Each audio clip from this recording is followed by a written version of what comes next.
चलो बच्चों ध्यान देंगे, आज का क्लास बहुत ही इम्पोर्टेंट होने वाला है। आज हम लोग इस वीडियो में अलंकार के बारे में समझेंगे और वो भी ट्रिक के माध्यम से समझेंगे।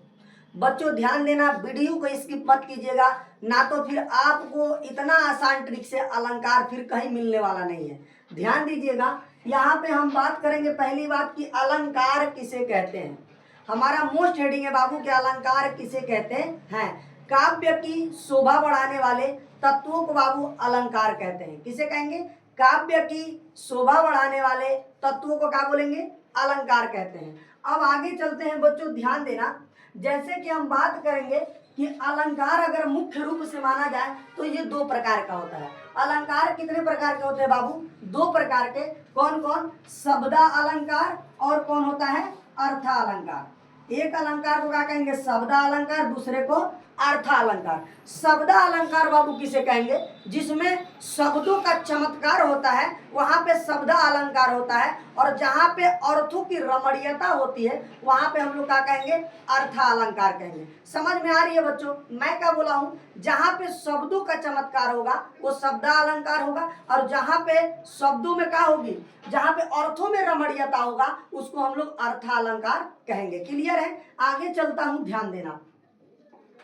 अगला क्वेश्चन में बात करूंगा बाबू उपमा अलंकार की, कि उपमा अलंकार किसे कहते हैं। ध्यान देना बाबू, करे कि जब पंक्ति में योजक चिन्ह आए और शब्द योजक चिन्ह के बाद सा सी से सरिस आए तो वो अलंकार उपमा अलंकार कहना है। बाबू आपको ध्यान का चीज देना है, बस इतने आप वर्ड को दिमाग में रख लीजिए। कितने को? यहां से लेकर के इतने चीज को आप दिमाग में रख लीजिए, यही आपका मोस्ट ट्रिक है। जिस पंक्ति में सा मिल जाए, सी मिल जाए, से मिल जाए और सरिस मिले तो समझ जाइएगा वो अलंकार कौन अलंकार कहलाएगा? उपमा अलंकार कहलाएगा। बाबू कब? योजक चिन्ह के बाद। और योजक चिन्ह कैसा होता है बाबू? जैसे हम लोग लिखते हैं ना, साथ साथ साथ साथ, तो देखते होंगे बीच में एक तो चिन्ह दिखाई देती है। माता पिता भाई बहन के बीच में किसका चिन्ह लगा होता है? योजक चिन्ह लगी होती है। तो वैसा सिंबल बाबू आपको जब दिखे, जिस पंक्ति में दिखे और योजक चिन्ह के बाद सा दिख जाए, सी दिखे, से दिखे और सरिस दिखे तो समझ जाइए कौन अलंकार होगा? उपमा अलंकार। क्लियर है बाबू? आगे चलते हैं, अगले अलंकार की बात करेंगे। अब हम लोग अगले अलंकार की बात कर लेते हैं, रूपक अलंकार की, कि बाबू रूपक अलंकार किसे कहते हैं। ध्यान दीजिएगा, अब यहाँ पे प्रश्न उठता है कि रूपक अलंकार किसे कहेंगे। करे कि जब पंक्ति में केवल योजक चिन्ह आए। क्या है बाबू? जब सिर्फ पंक्ति में योजक चिन्ह आए और शब्द सा सी से न आए। मैं क्या बोला हूं? उपमा अलंकार में बोला हूं कि योजक चिन्ह के बाद सा सी से और सरिस आना चाहिए, लेकिन इसमें क्या कर रहा है? सा सी से न आए, सिर्फ योजक चिन्ह हो तो समझ लीजिए वो अलंकार क्या होगा भाई? रूपक अलंकार होगा। जैसे उदाहरण में देखिए, मैया मैं तो चंद्र खिलौने ले हो। देखो यहाँ पे योजक चिन्ह है और योजक चिन्ह के बाद सा सी से नहीं है। क्लियर है बच्चों? फिर आगे चलते हैं, ध्यान देना। अगले क्वेश्चन की बात करेंगे हम लोग। यहाँ पे बात करते हैं उत्प्रेक्षा की।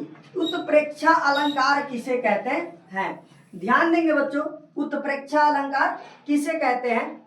यहाँ पे क्या कर रहा है? यदि पंक्ति में ज्यों आवे, मानु आवे, इव मनु जनु जान मनहु जनहु, अगर पंक्ति में दिखाई देता हो क्या बाबू? बस यहां से लेकर के और इतना चीजें आप माइंड में रख लें, बाकी आपको कुछ याद करने की जरूरत नहीं है। आपको इतनी अगर लाइनें याद है, समझ लीजिए जिस पंक्ति में इतना शब्द में से कोई एक मिल जाता हो वो अलंकार उत्प्रेक्षा अलंकार कहलाती है। क्लियर है? जैसे यहाँ पे देखिए ना, जनु मिल गया, यहाँ पे मानो मिल गया।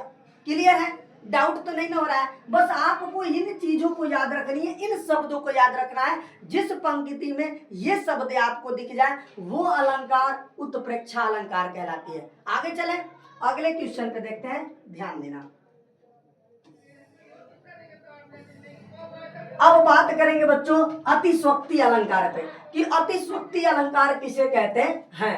कह रहा है कि जहां किसी गुण या स्थिति का बढ़ा चढ़ा करके वर्णन किया जाए वहां अतिश्योक्ति अलंकार कहा जाता है। बाबू क्या बोला, बढ़ा चढ़ा करके क्या किया जाए, उसके बारे में बता दिया जाए। जैसे मान करके चलिए कोई थोड़ा सा कोई काम करने में थोड़ा सा कम किया है लेकिन उसका प्रशंसा बहुत बड़ी कर दी जाए, वहां पे वो अलंकार का कहलाएगा अतिशोक्ति अलंकार। जैसे कह क्या रहा है कि आगे नदियां पड़ी अपार, घोड़ा कैसे उतरे उस पार। कह रहा है कि राणा ने सोचा इस पार, तब चेतक था उस पार। आप अब देखिए ध्यान दीजिएगा कि जो राणा के जो घोड़ा था चेतक, उन्होंने उनका क्या कर रहा है, बढ़ा चढ़ा करके तारीफ कर रहा है। तो जहां पर बाबू जिस पंक्ति में बढ़ा चढ़ा करके प्रशंसा कराई जाती हो वह अलंकार अतिश्योक्ति अलंकार कहलाता है। क्लियर है।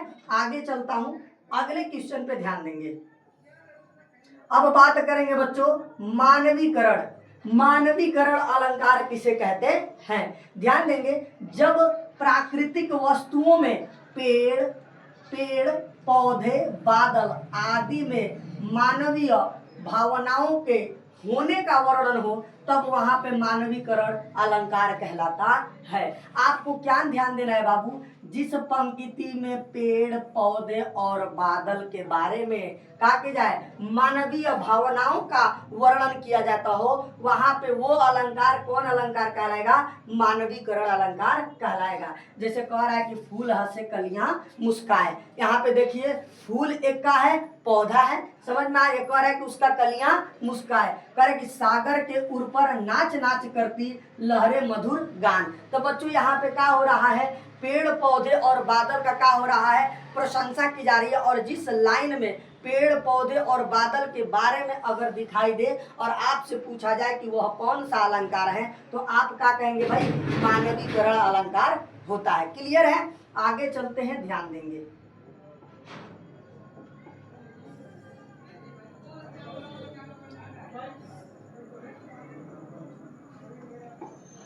अब बात करेंगे बाबू यमक अलंकार के बारे में कि यमक अलंकार क्या होता है। ठीक है, ध्यान देना, यमक अलंकार किसे कहते हैं। जैसे कह रहा है कि एक ही शब्द एक से अधिक बार आए और अर्थ अनेक हो। क्या बोला बाबू, जब एक ही शब्द एक से अधिक बार आए, एक ही शब्द एक से अधिक बार आए और अर्थ उसका क्या हो, अलग अलग हो, उसे हम लोग क्या बोलेंगे बाबू, यमक अलंकार कहते हैं। जैसे कनक कनक तय 100 गुनी मादकता अधिकाय, वाह खाए बौराय नर या पावे बौराय। बात को समझिएगा बाबू, यहाँ पे क्या कह रहा है कि जब क्या बोले हैं, एक ही शब्द का अनेकों अर्थ हो, जब एक ही शब्द का क्या हो, अनेकों अर्थ हो, वहां पे कौन सा अलंकार होगा बाबू, कौन सा अलंकार होगा, यमक अलंकार। क्लियर है, डाउट में नहीं जा रहा। जैसे कह रहा है क्या, कनक कनक ते 100 गुनी। बाबू एक कनक का अर्थ होता है सोना और दूसरे कनक का अर्थ क्या होता है, धतूरा, लेकिन शब्द तो एक ही है ना, अर्थ क्या है, अलग अलग है। तो जब एक ही शब्द का अर्थ अलग अलग होगा वहां पे कौन अलंकार कहलाएगा, यमक अलंकार। क्लियर है। तो हम लोग अगले वीडियोज में मिलेंगे बाबू, फिर मैं बात करूंगा अगले अलंकार के बारे में कि कौन से अलंकार क्या होता है और कैसे उसको पहचानते हैं। जय हिंद, जय भारत।